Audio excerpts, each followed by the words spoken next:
Chemistry 9th का तुम लोगों को पार्ट 30 में ये क्वेश्चन जो है वाष्पन को प्रभावित करने वाले कारक 5 हैं, जिसमें 4 बतला दिए हैं। लास्ट वाला आर्द्रता है। तो आर्द्रता का अर्थ पहले समझो। आर्द्रता का अर्थ होता है वायुमंडल में उपस्थित जलवाष्प की मात्रा या जल की मात्रा को हम लोग आर्द्रता कहते हैं। जैसे वायु में जल की मात्रा उपस्थित होती है, तुम लोगों को मालूम है। वाष्पन की क्रिया जो होती है तो पानी के सूक्ष्म कण कहाँ चले जाते हैं? वायुमंडल में जाते हैं, जो हमें आँखों से नहीं दिखलाई देते हैं। तो वायु में उपस्थित जल की मात्रा को आर्द्रता कहते हैं। समझ गया? सिंपल सी परिभाषा है। तो वायुमंडल में जल की मात्रा जो उपस्थित होगी तो इसको नीचे पृथ्वी के सतह पर गिर जाना चाहिए ना जी। लेकिन नहीं गिरता है। ये कब गिरता है? जब वायुमंडल का टेम्परेचर डाउन होता है ना, तो यहीं जलवाष्प के सूक्ष्म कण जमा होकर के एक बूंद का रूप धारण कर लेता है। ये जलवाष्प के सूक्ष्म कण, वायुमंडल में धूलकण है, तुम लोग को मालूम है ना, उस धूलकण पर बैठ जाता है और ये सूक्ष्म कण मिल करके जब बड़ा बूंद बना लेता है तो ये धूलकण को नहीं संभल पाता है और शीत के रूप में ये गिरता है। जाड़े के समय में शीत गिरता है ना, हाँ, तो शीत के रूप में गिरता है। तो आर्द्रता की क्या परिभाषा हो गई? वायु में उपस्थित जल की मात्रा को आर्द्रता कहते हैं। सिंपल सी परिभाषा, ह्यूमिडिटी कहते हैं। समझ गया? तो इसकी परिभाषा देखो, वायु 2 तरह का होता है। पहले आर्द्रता जान लो। जैसे एक होता है शुष्क वायु, एक होता है आर्द्र वायु। तो इसका भी संबंध आर्द्रता से है। पहले इसका डिफिनीशन लिखा देते हैं। तो वायु में उपस्थित जल वाष्प की मात्रा को आर्द्रता कहते हैं। तू लोग एक चीज ध्यान देना, जिस समय भोजन बन रहा होता है तो उस समय बर्तन के ढक्कन को हटा दो। जब वाष्प बनने लगता है अच्छी तरह, तो ये वाष्प जो है कहाँ पर जाता है? जैसे मान लो ये कोई बर्तन है, इसमें पानी है। ये सब कुछ प्रैक्टिकल लाइफ की बात है। ये हम लौ जला दिए गैस का, ये बर्तन रखा हुआ है किसी स्टैंड पर, इसके ऊपर ढक्कन नहीं है। अब गैस जलाएंगे या स्टोव जलाएंगे, किसी तरह हीट एनर्जी देंगे तो पानी गर्म होगा, धीरे धीरे वाष्प बनेगा। ये वाष्प देखना वायुमंडल में जा रहा है, मतलब कुछ ही हाइट पर जाकर के ये विलीन हो जाता है, गायब हो जाता है। इसका मतलब वायुमंडल में तो ये जल का वाष्प गया, जल वाष्प गया, लेकिन सूक्ष्म कणों के रूप में ये धूलकण पर बैठ जाता है। वायुमंडल विभिन्न गैसों का मिश्रण है। आगे वाला चैप्टर में ये सब बतलाएंगे। और वैसे भी तू लोग जान रहा होगा नाइट्रोजन की मात्रा सबसे अधिक है। अगर 100 किलो वायु लोगे ना तो 100 किलो में 78 किलो प्योर नाइट्रोजन है। समझा? 100 किलोग्राम अगर वायु लेते हो तो उसमें 78 किलोग्राम नाइट्रोजन है। नाइट्रोजन का संकेत N होता है, बतलाएंगे अगले चैप्टर में ये सब। 21 किलोग्राम ऑक्सीजन होता है, वो होता है इसका संकेत। कितना बच गया? 1 किलोग्राम। इस 1 किलोग्राम में धूलकण, कार्बन डाइऑक्साइड और कुछ अन्य गैस आता है।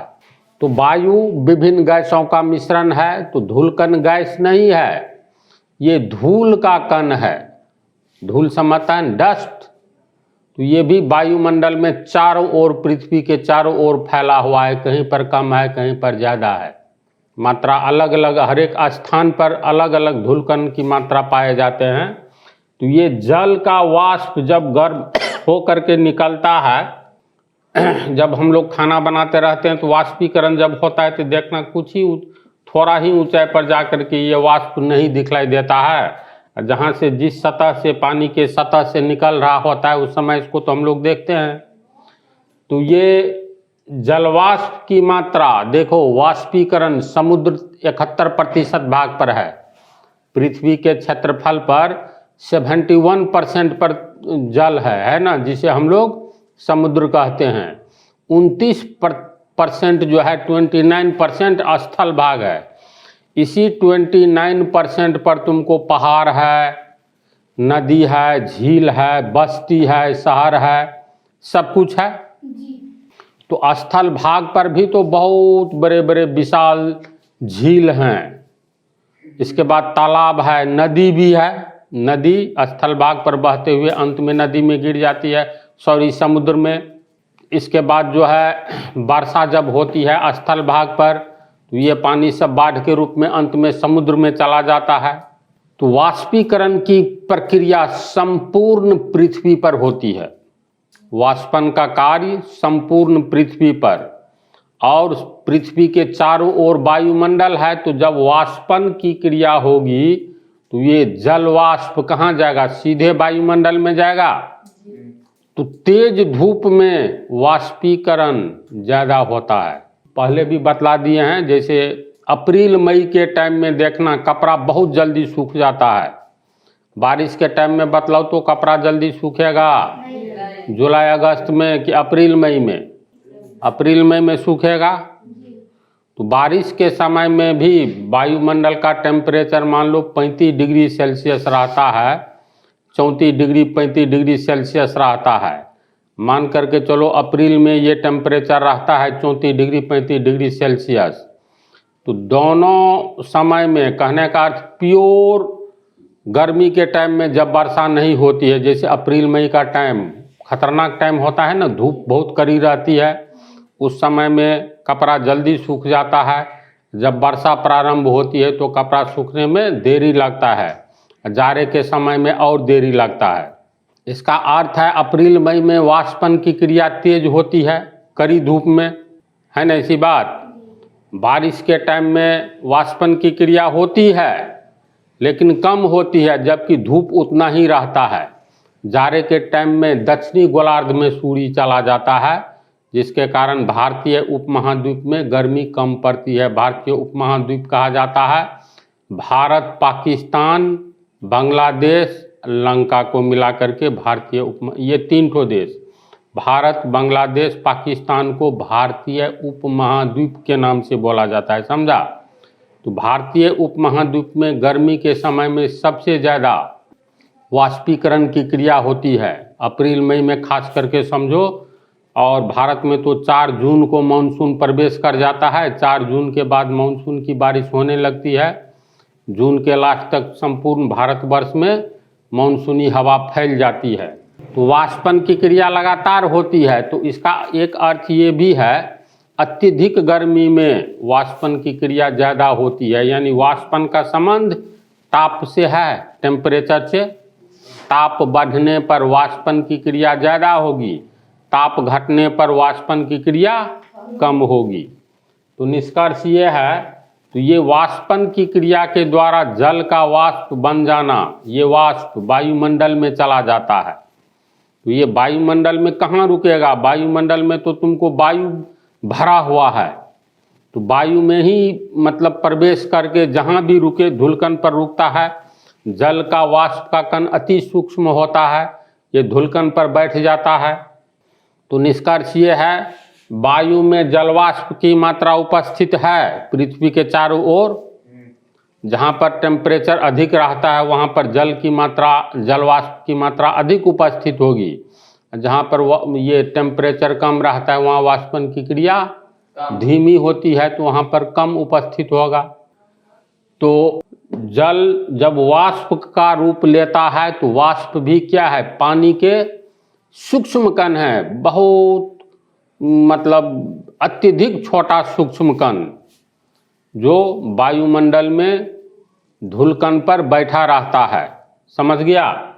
तो वायु में उपस्थित जल वाष्प की मात्रा को आर्द्रता कहते हैं। अब इससे आगे की बात समझो। जैसे वायु 2 प्रकार के होते हैं, एक होता है आर्द्र वायु, एक होता है शुष्क वायु। इसको समझना है तो इसका अर्थ क्या हुआ? जैसे वायुमंडल का तापमान 1 जनवरी से 31 दिसंबर तक की बात करो, 365 दिन हो गया, तो देखना जाड़े के समय में टेम्परेचर मिनिमम रहता है। जनवरी में टेम्परेचर 7 डिग्री 8 डिग्री सेल्सियस तक चला आता है। जम्मू कश्मीर में तो 0 डिग्री से नीचे चला जाता है। तो अलग अलग स्थान पर एक ही देश में, भारत देश के बारे में ही सोचो तो वर्ल्ड स्तर पर समझ जाओगे, अलग अलग स्थान पर ताप की मात्रा, टेम्परेचर की मात्रा अलग अलग होती है। जैसे अभी जाड़े का टाइम आ गया जी, नवंबर में हम लोग घुस गए हैं, तो बम्बई में तुमको समशीतोष्ण जलवायु है। कहने का अर्थ जाड़े में ना तो उतना जाड़ा महसूस होता है और न गर्मी में उतना गर्मी लगती है। यानी जाड़े में जिस समय हम लोग बिहार में 2 कंबल से काम चलाएंगे दिसंबर में, वहाँ पर बम्बई में 1 कंबल काफ़ी हो गया। कलकत्ता में भी, कलकत्ता के बगल में भी, पश्चिमी बंगाल के बगल में अरब सागर है ना, सॉरी अरब सागर कहते हैं, बंगाल की खाड़ी। तो अब मान लो किसी स्थान पर वायु का टेम्परेचर है 35 डिग्री सेल्सियस। ध्यान दो, ये स्थान है ए नाम के स्थान पर 35 डिग्री सेल्सियस है और बी नाम के स्थान पर यह टेम्परेचर 32 डिग्री सेल्सियस है। तो निश्चित तौर पर बी नाम के स्थान पर 32 डिग्री सेल्सियस है, तो 32 डिग्री सेल्सियस पर वायु गर्म कम होगा 35 डिग्री सेल्सियस के। ये 35 डिग्री सेल्सियस जिस स्थान पर है और एक स्थान है बी जहाँ 32 डिग्री सेल्सियस है, इसका अर्थ है ए स्थान पर वायु का तापमान ज़्यादा है 35 डिग्री सेल्सियस, अब बी पर 32 डिग्री सेल्सियस है। तो अलग अलग ताप पर, अलग अलग टेम्परेचर पर वायु में जलवाष्प की मात्रा अलग अलग होती है। पंक्ति सब पर ध्यान दो। अलग अलग तापमान पर वायु में जलवाष्प की मात्रा अलग अलग होती है। समझा? तब सवाल है, एक 20 वर्ष का आदमी, एक 5 वर्ष का बच्चा है, तो ये अधिक रोटी खाएगा कि ये अधिक रोटी खाएगा? 20 वर्ष वाला अधिक रोटी खाएगा। तो अलग अलग एज ग्रुप में भोजन करने की क्षमता अलग अलग होती है। तो इसी तरह अलग अलग तापमान पर वायु में जलवाष्प को रखने की क्षमता, ग्रहण करने की क्षमता अलग अलग होती है।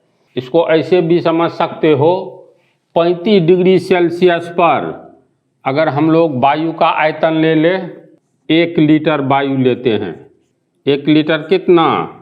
1000 cm³ होगा। 1000 घन सेंटीमीटर 1 लीटर कहलाता है। आयतन का ये मात्रक है ना। तो 1 लीटर हवा ले लो जिसका तापमान है 35 डिग्री सेल्सियस, 1 लीटर फिर हवा ले लो जिसका तापमान है 32 डिग्री सेल्सियस।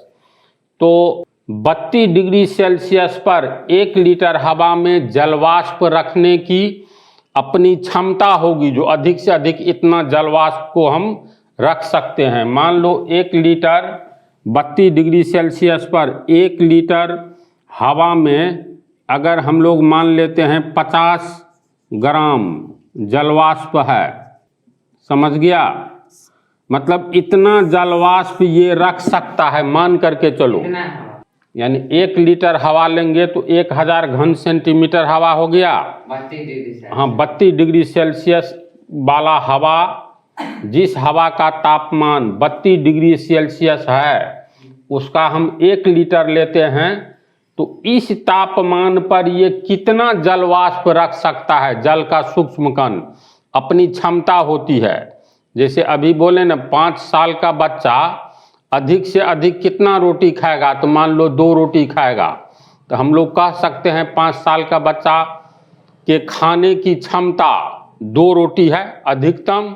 भले ही 1 रोटी ही खा ले, आधी रोटी खा ले, ये उपलब्धि पर निर्भर है, इसका क्षमता है 2 रोटी खा सकता है।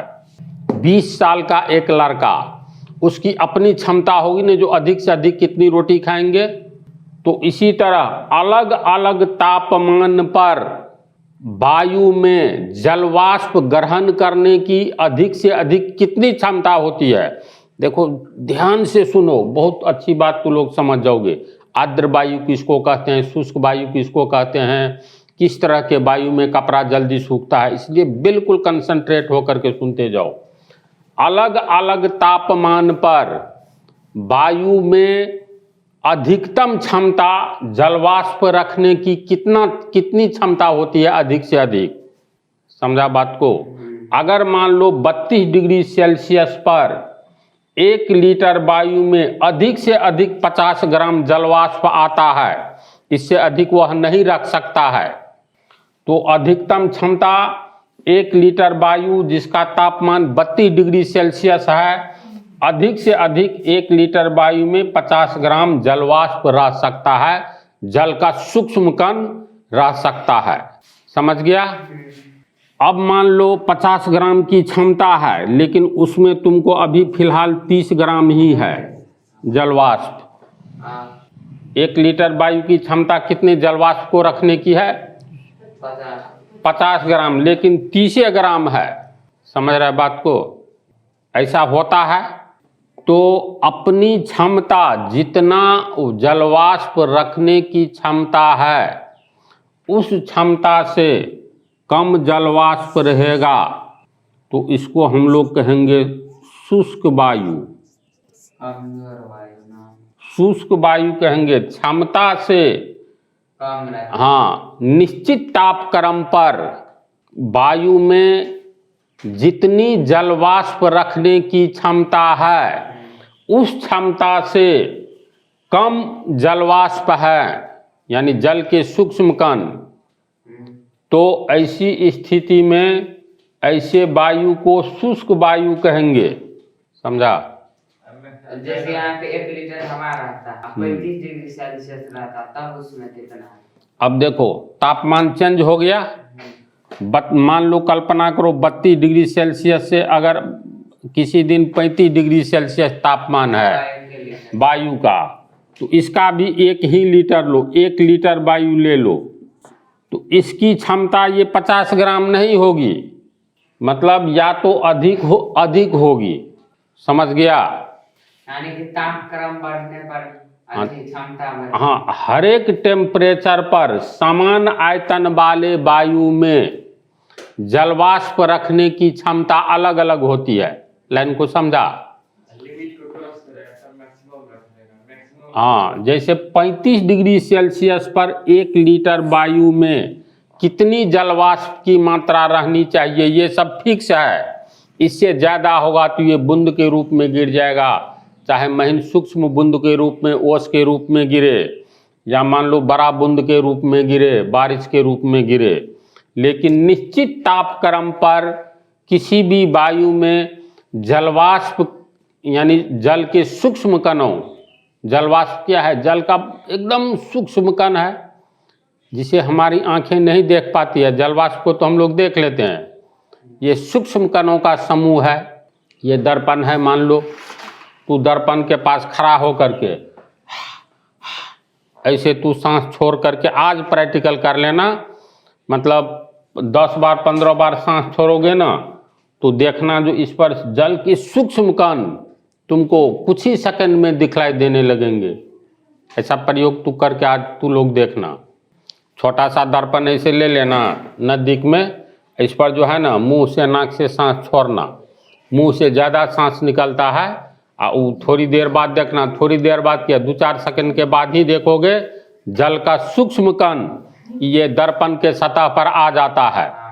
हम लोग तो हवा छोड़े मुंह से ना, है ना, इसी बात। ये सूक्ष्म कण इस पर दिखलाई दिया, इसका मतलब जहाँ भी हवा है उसमें जल के कण हैं, चाहे कम हो या अधिक। हाँ, हम लोग जो श्वसन में सांस छोड़ते हैं ना, उसमें जल के सूक्ष्म कणों की मात्रा होती है। ये प्रैक्टिकल करके देख सकते हो। तो यह पंक्ति हम लिख देते हैं याद रहेगा, अलग अलग टेम्परेचर पर वायु में जलवाष्प को रखने की अपनी क्षमता होती है। 35 डिग्री सेल्सियस पर 1 लीटर मतलब हवा में अगर मान लो x ग्राम है, x ग्राम जलवाष्प है, तो 32 डिग्री पर थोड़ा कम होगा, x माइनस 2 ग्राम, x का वैल्यू 10 तो 10 माइनस 2 8 ग्राम। ये रहता 35 डिग्री से 2 लीटर पानी में, और तो 1 लीटर पानी में x ग्राम जलवाष्प आता है 35 डिग्री टेम्परेचर पर, 35 डिग्री सेल्सियस पर, तो 2x में 2 गुना, 3x में 3 गुना, इस ढंग से बढ़ता होगा।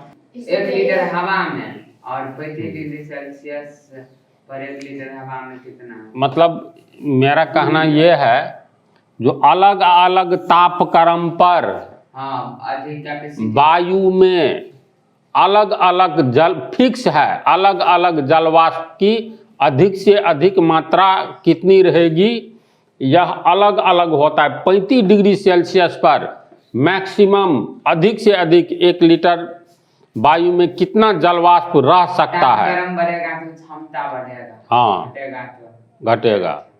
तो 32 डिग्री पर मतलब फिक्स है, जो 32 डिग्री सेल्सियस पर 1 लीटर वायु में जितना जलवाष्प का मात्रा रहेगा, अधिक से अधिक रह सकता है, रहेगा नहीं, मतलब रह सकता है। जैसे तुम ही अधिक से अधिक कितना चावल का भात खा सकते हो, ये फिक्स है ना जी। भले ही जितना खा सकते हो उससे कम खाओ या अधिक अलग बात है। तो सेम कहानी ये होती है। इस पॉइंट को तू लोग समझा, हम लिखने जा रहे हैं। देखो, एक निश्चित ये लिख दिए हैं, अलग अलग तापमान वाले वायु में बतलाया है ना, 32 डिग्री और 35 डिग्री का उदाहरण दे करके। तो अलग अलग तापमान वाले वायु में जलवाष्प की मैक्सिमम मात्रा, अधिकतम मात्रा धारण करने की क्षमता अलग अलग होती है। इस लाइन का अर्थ अच्छी तरह समझा, बोलो। इसी को लिखे हैं, अर्थात एक निश्चित ताप पर वायु में जलवाष्प की अधिक से अधिक एक निश्चित मात्रा ही उपस्थित रह सकती है। इसका अर्थ समझा।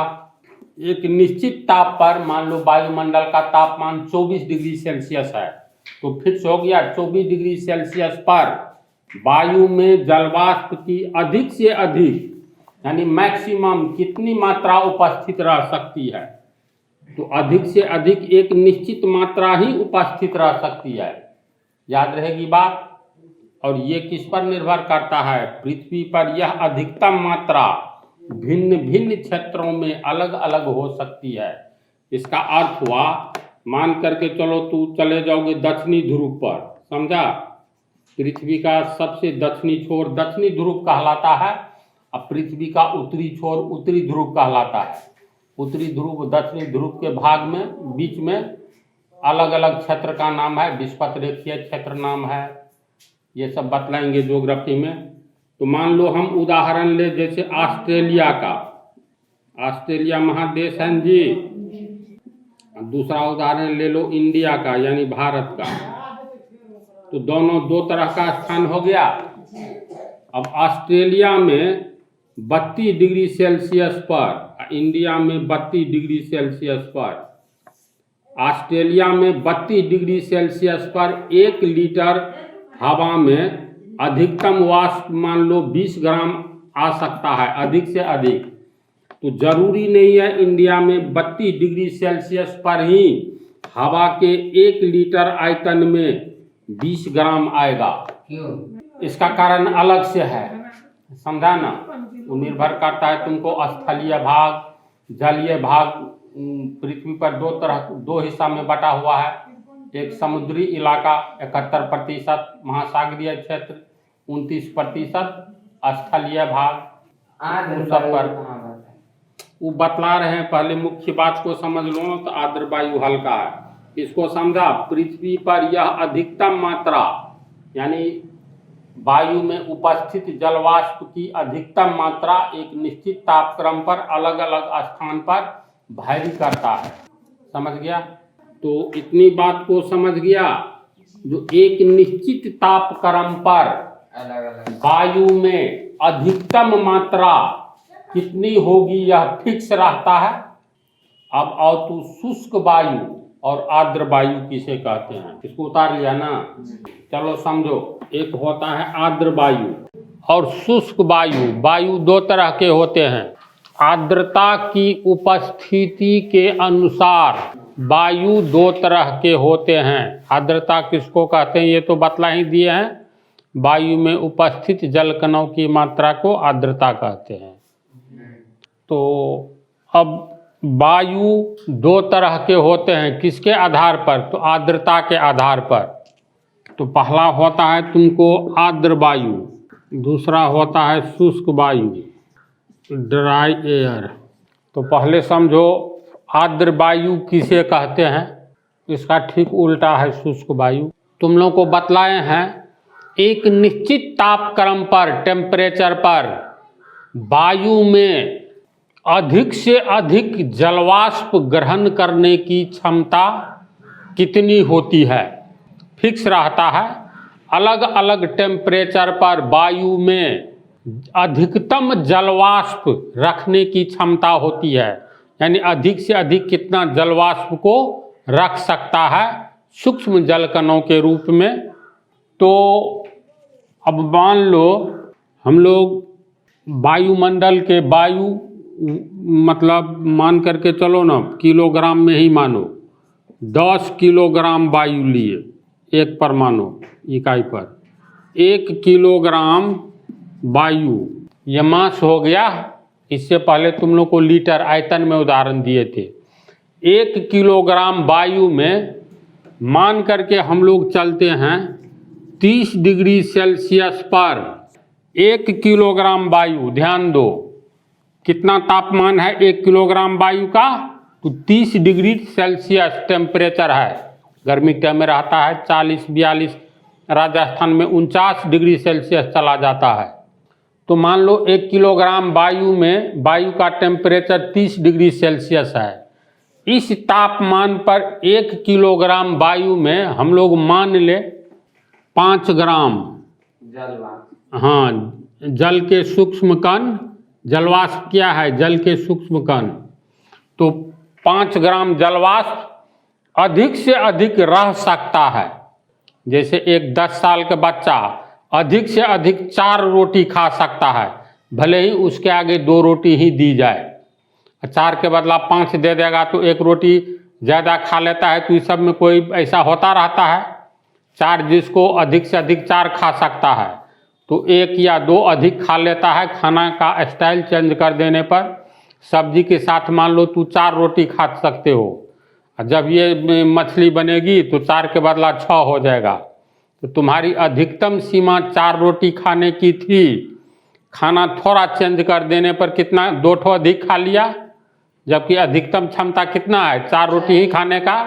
तो सेम कंडीशन पर सोचो 1 किलोग्राम वायु में जिसका तापमान कितना है 30 डिग्री सेल्सियस, उस पर अधिकतम 5 ग्राम जलवाष्प भी उसमें रह सकता है। अगर 5 ग्राम से अधिक है, समझा, 5 ग्राम से अधिक, मान लेते हैं 6 ग्राम है या मान लो 7 ग्राम है, तो ऐसी स्थिति में कहा जाएगा, ऐसे वायु को आर्द्र वायु कहेंगे। यानी किसी निश्चित तापमान पर अगर वायु में जलवाष्प ग्रहण करने की सबसे अधिक क्षमता जितनी है, उस क्षमता से अधिक जलवाष्प हो तो ऐसे वायु को आर्द्र वायु कहेंगे, ह्यूमिड एयर। याद रह जानी चाहिए बात, है ना। इसका ठीक उल्टा एक निश्चित तापक्रम पर वायु में जितना अधिकतम जलवाष्प रह सकता है, उससे अगर कम जलवाष्प है, जल के सूक्ष्म कण है, तो ऐसी वायु को क्या कहेंगे, ड्राई एयर, शुष्क वायु। बात को समझ रहा है। तो एक आदमी का पेट खाली है, मतलब 6 रोटी खा सकता था, उसको 4 रोटी दो, तो इसका अर्थ है इसको दूसरा आदमी कहेगा, अरे चलो ना मेरे यहाँ घी लगाया हुआ रोटी है, तू खा लेना। तो तुरंत 2 रोटी का जो जगह है तो उसको भरने के लिए उसके यहाँ खाने के लिए चला जाएगा। तो शुष्क वायु की अधिकतम क्षमता मतलब 5 ग्राम अधिकतम क्षमता है और शुष्क वायु में अधिकतम क्षमता से कम है, तो मान लो 3 ग्राम है। यहाँ पे माने है 5 ग्राम से रियल में। अरे माने है, रियल में हमको भी डाटा नहीं मालूम है। बात को समझना है, कंसेप्ट लेना है, समझ रहे हो इन बात को। अगर 30 डिग्री सेल्सियस पर 1 किलोग्राम वायु में 5 ग्राम अधिकतम जल के सूक्ष्म कण रह सकते हैं, यानी जलवाष्प। इससे अगर कम जलवाष्प है 1 किलोग्राम वायु में इतना ही टेम्परेचर पर, इससे कम है, तो ऐसे एयर को क्या कहा जाएगा? ड्राई एयर, शुष्क वायु। तो मान लो 3 ग्राम है, इसका अर्थ है अभी वायु का कैसा वायु है? तो शुष्क वायु है। अब इसको 1 किलोग्राम में 2 ग्राम और जल रख सकता है। तो हवा में जब ये कपड़ा जब मान लो स्नान करके तो रस्सी पर टांगोगे पानी निचोड़ करके, और वायु शुष्क है, इसका मतलब उसमें जल्दी सूखेगा। जिसका ऑलरेडी जिसमें क्षमता से अधिक है उसमें जलवाष्प ग्रहण करने की क्षमता कम होगी ऐसी वायु में। कहा कि इसको जितना में पेट भरना चाहिए था, जितना अधिकतम होना चाहिए था, उससे तो अधिक है, जिसको हम लोग आर्द्र वायु कहते हैं। तो कपड़ा जल्दी आर्द्र वायु में सूखेगा कि शुष्क वायु में? बोलो क्यों?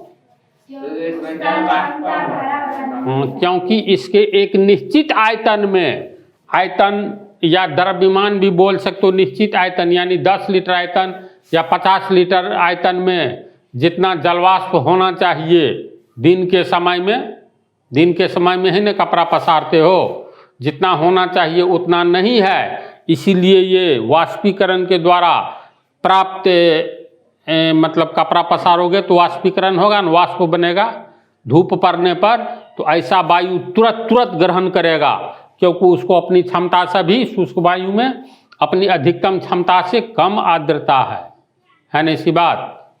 तो इतनी बात को समझ गया तो अब लिखे दोनों की परिभाषा। पूछना है कुछ तो पूछो, शंका हो तो। क्या? आर्द्र वायु किसी निश्चित तापमान पर, तापमान तो घटता रहता है ना। देखो 3 तरह की ऋतु हम लोग को मुख्य रूप से है। जाड़े ऋतु में हम लोग के यहाँ ही नहीं, संपूर्ण इंडिया में सबसे कम टेम्परेचर रहता है ना जी। हम लोग को खास करके बिहार में 7 डिग्री 8 डिग्री सेल्सियस तक आ जाता है। ये अभी अब आने लगेगा, नवंबर का टाइम है, दिसंबर जनवरी में, फिर फरवरी में टेम्परेचर बढ़ने लगेगा, बढ़ते बढ़ते तुमको बढ़ता ही जाएगा। तो ये दिन के तापमान में ऋतु के अनुसार परिवर्तन होता रहता है। गर्मी में अप्रैल मई के टाइम में जहाँ पर हम लोग के वायुमंडल का तापमान 40 डिग्री 42 डिग्री सेल्सियस हो जाता है, लोगों को लू मारने लगता है। वहीं जाड़े में 7 डिग्री 6 डिग्री 7 डिग्री हो जाता है, तो अत्यधिक ठंड लगने लगता है। जम्मू कश्मीर में 0 डिग्री सेल्सियस से नीचे चला जाता है। कहने का अर्थ ये है, ये तो मौसम के अनुसार वायुमंडल का तापमान बदलता है।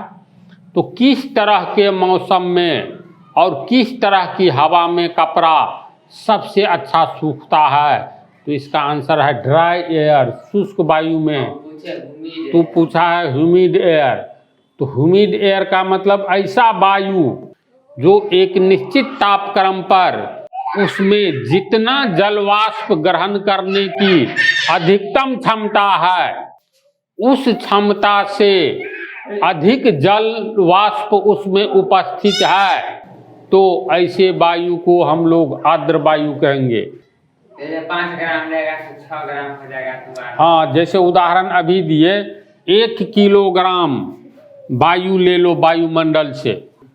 अभी वायुमंडल का तापमान है 30 डिग्री सेल्सियस, तो 30 डिग्री सेल्सियस पर 1 किलोग्राम वायु में कितना अधिक से अधिक जल के सूक्ष्म कणों को अर्थात जलवाष्प को रखने की क्षमता है। वायुमंडल में जल के कण हैं जलवाष्प के रूप में, तब न रात में शीत गिरता है कि नहीं घास पर, महीन महीन सूक्ष्म बूंद सवेरे सवेरे जोगे चमकता रहता है। तो ये सब कहाँ से, कोई पानी ऊपर से भगवान नहीं गिराता है पृथ्वी पर। इसका अर्थ है वायुमंडल में नमी है, जल के कण उपस्थित हैं, तो कितना जल के कण उपस्थित रह सकते हैं सूक्ष्म कण। तो वायुमंडल का तो टेम्परेचर वैरी करता रहता है। जैसे नवंबर का भी शुरुआती है ना, आज कितना हुआ, 5 नवंबर, 6 हुआ, तो 6 नवंबर हुआ। अब कल्पना करो 1 महीना बाद 6 दिसंबर को हम लोग 2-2 स्वेटर पहनेंगे, बहुत आदमी जैकेट पहनेगा। इसका मतलब दिन के तापक्रम में अंतर आता रहता है। तो अलग अलग टेम्परेचर पर वायु अलग अलग जलवाष्प ग्रहण करता है। मतलब अधिकतम जलवाष्प 30 डिग्री सेल्सियस पर मान लो 5 ग्राम जलवाष्प, 1 किलोग्राम वायु में अधिक से अधिक 5 ग्राम जलवाष्प रह सकता है। कितना टेम्परेचर पर, 30 डिग्री पर। तो यहीं पर मान लो तू लोगे 25 डिग्री पर कितना, तो 1 किलोग्राम वायु में, हाँ, उसमें 5 ग्राम नहीं रहेगा, कम हो जाएगा। अधिक से अधिक नहीं माने हैं, मान लो अधिक से अधिक 5 ग्राम से कम होगा। जैसे 5 ग्राम होगा उसी में आ जाएगा, फिर 6 ग्राम आ जाएगा जलवाष्प, तो आर्द्र वायु होगा। हाँ, आर्द्र वायु इसी टेम्परेचर पर 30 डिग्री सेल्सियस पर जितना इसमें 1 किलोग्राम हवा में जितना जल के सूक्ष्म कण होना चाहिए, यानी जलवाष्प होना चाहिए, अधिक से अधिक रहना चाहिए, उससे अधिक अगर आ जाए, मान लो 5 ग्राम रहना चाहिए, तो 5 ग्राम से अधिक 6 ग्राम, 7 ग्राम, 8 ग्राम आ जाए, तब ऐसे वायु को आर्द्र वायु कहेंगे, ह्यूमिड एयर। और 30 डिग्री सेल्सियस पर 1 किलोग्राम वायु में 5 ग्राम जलवाष्प अधिक से अधिक रह सकता है, लेकिन 5 ग्राम नहीं है, 3 ग्राम है। जितना अधिकतम रह सकता है, अगर उससे कम हो तो ऐसे वायु को कहेंगे शुष्क वायु, ड्राई एयर। जैसे 5 में 5 ग्राम रहेगा तो नेट, ये बाउंड्री लाइन हो गया। अब ये कब ज़्यादा होगा कब कम होगा, तो बरसात के टाइम में जो है ना, जल की उपलब्धता बहुत बढ़ जाती है। कैसे, तो जब वर्षा होती है तो देखना बहुत गर्म हवा बहती रहती है, अब वर्षा हो जाती है तो ये गर्म हवा ठंडी हो जाती है। ऐसा फील किया है, क्या है ना जी, वर्षा होने पर हवा भी ठंडी हो जाती है। तो इसका मतलब ठंडी हो गया, ये वायु ठंडी हो गई, हवा ठंडी हो गई, तो इसका क्या अर्थ है, हवा का टेम्परेचर गिर गया, नहीं गिर जाएगा, तो गिर गया। तो ऐसी स्थिति में देखो, ये बारिश जब होती है तो उसके वर्षा बूंद के सूक्ष्म कण वायुमंडल में भी रह जाते हैं, इसी वायु में धूलकण जो उपस्थित है उस पर। और इसलिए जलवाष्प की मात्रा सबसे ज़्यादा वर्षा ऋतु में वायुमंडल में होता है। इसलिए गर्मी में जो होगा, अब कहीं पर तालाब है, बहुत दूर कोई दूसरा, मान लो पानी का स्रोत कम रहता है, अब मान लो वर्षा में तो सब जगह न बारिश होती है, तो सब जगह से वाष्पीकरण होगा, नहीं होगा। तो हवा में जलवाष्प की मात्रा सबसे ज़्यादा कब रहती है, बारिश के समय में। इसीलिए बारिश के समय में जो ये वायु रहता है, ये आर्द्र वायु हो जाता है, अपनी क्षमता से अधिक जलवाष्प को अपने में समेटे रहता है, जिसके कारण कपड़ा वर्षा में ज़्यादा देर लगता है सूखने में। अप्रैल मई की तुलना में जुलाई अगस्त में वर्षा देरी से सूखता है। इसका एक कारण यह भी है, समझा। तो इसको लिखें अब, ठीक है। देखो हम लिख दिए हैं सब बातें। आर्द्रता के अनुसार वायु 2 प्रकार के होते हैं, आर्द्र वायु ह्यूमिड एयर, दूसरा शुष्क वायु ड्राई एयर।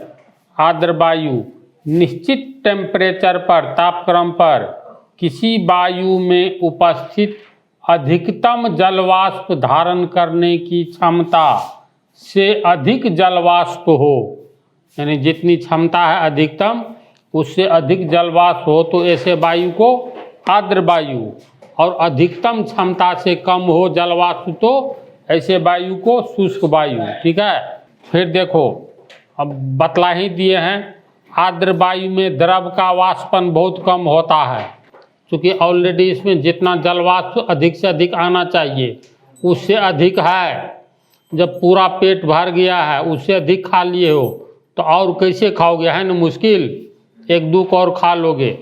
तो आर्द्र वायु में द्रव का वाष्पन बहुत कम होता है, कारण समझ गया।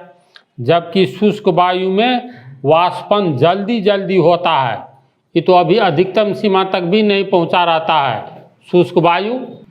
यही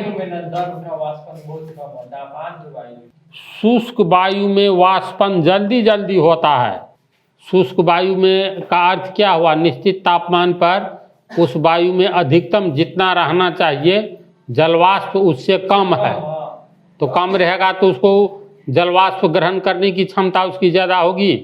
जैसे तू 8 रोटी खाओगे, मान लो 5 रोटी खाए हो तो 3 रोटी और खा सकते हो।